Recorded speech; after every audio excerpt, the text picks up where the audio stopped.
Press the bell icon on YouTube and don't miss another update. Namaskar. Welcome to another episode of Editorial. As media, our job is to be your watchdog. I always believe that. Our job is to ensure that we keep you informed of whatever the discrepancies that are happening in the government or wherever. Policy failures, keep you informed. I think that's our job and that's what we should be doing. And that's why we always maintain that, you see, more than the opposition, we should be looking at the government. Because opposition doesn't matter to your life, government does. Okay. What happens if media starts acting like a weapon for a political party? Let's discuss that. Let's get right into the show. I've got a very interesting episode for you today. Very interesting episode. And before I get into my story, I would request you to just watch this clip for 2 minutes. Then I will continue my story. Uddhav Thackeray ने कह दिया है मैं case CBI को नहीं दूंगा। किसको बचा रहे हैं? देखिए अर्नब जी, ये पहला मामला नहीं है, ये पहला मामला नहीं है। पहले भी ऐसे विक्रम जी मेरी बात को सुने। विक्रम जी मेरी बात को सुने, पहले मेरी बात को सुने। एक मिनट मेरी बात को सुने। इसके बाद खबरदार मेरी बात को सुने। खबरदार मेरी बात को सुने। इसके बाद आज के बाद दोस्तों, और पूछता है भारत के मेरे जितने दर्शक हैं, एक बात सुन ले कि मैं खुलकर टीवी पे बोल रहा हूं। आज के बाद सुन लो उद्धव ठाकरे, अगर शिवसेना के कोई भी नेता, जूनियर या सीनियर, सुन लो मेरी बात उद्धव ठाकरे, कान खोलकर सुनो उद्धव ठाकरे, जूनियर या सीनियर यानी कि किशोर या वृद्ध, यानी कि यंग और ओल्ड, कोई भी शिवसेना के आदमी का अगर लिंक आ जाए रिया चक्रवर्ती के साथ, मैं खुलकर कह रहा हूं, सुन लो उद्धव ठाकरे, ये पूछता है भारत प्रोग्राम है,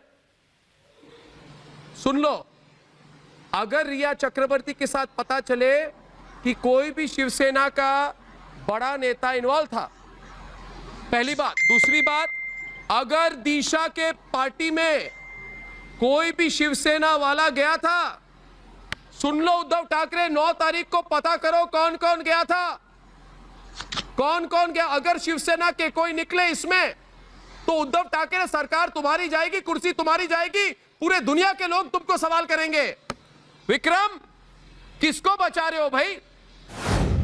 He is creating a perception in his audience mind with the tone, with the way he is acting, with his body language, the works. He is creating a perception in the audience that Uddhav Thackeray has got something to do with the death of Sushant Singh Rajput. Uddhav Thackeray and one senior leader. The one senior leader that is implying, let me tell you, it is Uddhav Thackeray's son, also a minister of in Maha Vikas Aghadi, Aditya Thackeray. He is not naming all of them, but he is creating a clear perception. Because this could have been said in a proper fashion also. But no, if you say it in a proper fashion, you are implying that this could have happened, this could not have happened. I don't have proof, it could have happened this way.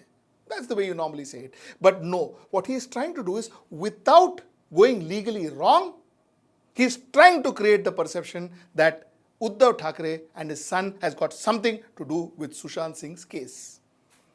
See the clip again, 2 minutes.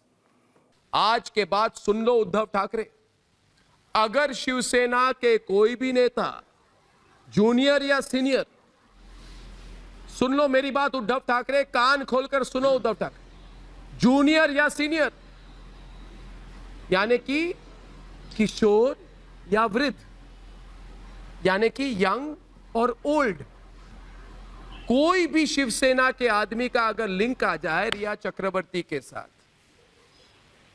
मैं खुलकर कह रहा हूं, सुन लो उद्धव ठाकरे, ये पूछता है Bharat programme है।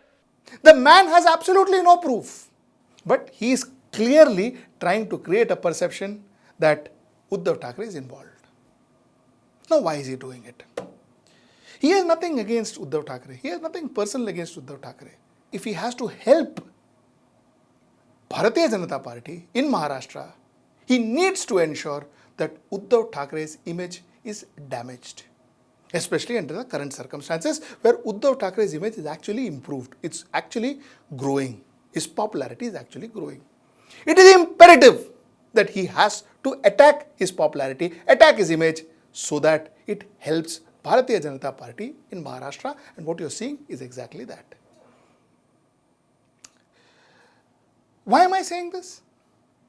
I'll tell you why am I saying this. I'm saying this is because this is not the first time he's done this. He's done this before. Way back in 2010-11, there was some certain discrepancies that were found out in the distribution of 2G licenses. And now I'm using the word discrepancy. And I will tell you why I'm using the word discrepancy and not the word scam. I will come to that too before I see comments. Arnab Goswami packaged it and created a discrepancy into a scam of humongous proportion, 2 lakh crores, 1,75,000 crores, so on and so forth. He gave a huge perception. You know, I'm not saying this. I would like to read what the judge on the case said. He says some people created a scam by artfully arranging a few selected facts and exaggerating things beyond recognition to astronomical level. I am not saying this. The judge in the case is saying it. Now, what happened because of that perception? Congress lost its credibility and its election. You create a perception in your show to ensure that you create a public image that damages a political opponent. And every time the opponent is of one party. Every time the party who opposes Bharatiya Janata Party is this gentleman's target. Now, my colleague Vinod Dua, possibly one of the most respected and senior-most television anchor, had this to say. Just hear him out. It's very disturbing to note that most of the news anchors, whether on Hindi news channels or English news channels, have started fancying themselves as the loyal generals of the ruling regime. Now, this perception of themselves by its own on its own merit is condemnable. It's not a news anchor's or a journalist's job to be a loyal general or a loyalist of any regime. The media person or news anchor or journalist's job is to show mirror and indulge in a critical appraisal. That's why they are called the fourth pillar of democracy. But today, people who really fancy themselves as loyal generals, they are not political weapons. They are mere pawns, mere foot soldiers. When I say pawns, they are being used to play a larger chess game, political chess game. And they don't know, they don't realize, perhaps this is the only universe they have known, that it's not their job to defend the ruling regime or to propagate its narrative, however false it may be. Or it's not their job to be a pamphleteer or a propagandist for the government. Their job is to hold a mirror to the government, show them their weaknesses and criticize them, indulge in critical appraisal, which they are not doing. Instead, what they are doing is becoming spokesperson and propagandists of the ruling regime, of the government. As I said earlier, they are not a political weapon, they are mere pawns, mere foot soldiers.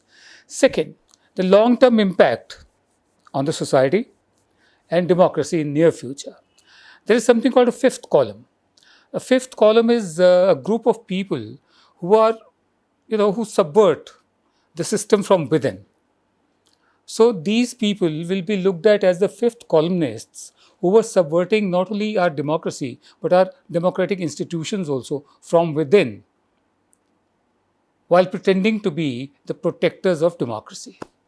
So they are truly the fifth columnists, and they'll be judged as the fifth columnists, the betrayers, the people who subverted the system from within, who helped in destroying democracy and helped those people who are running democracy as a form of presidential government, presidential form of government.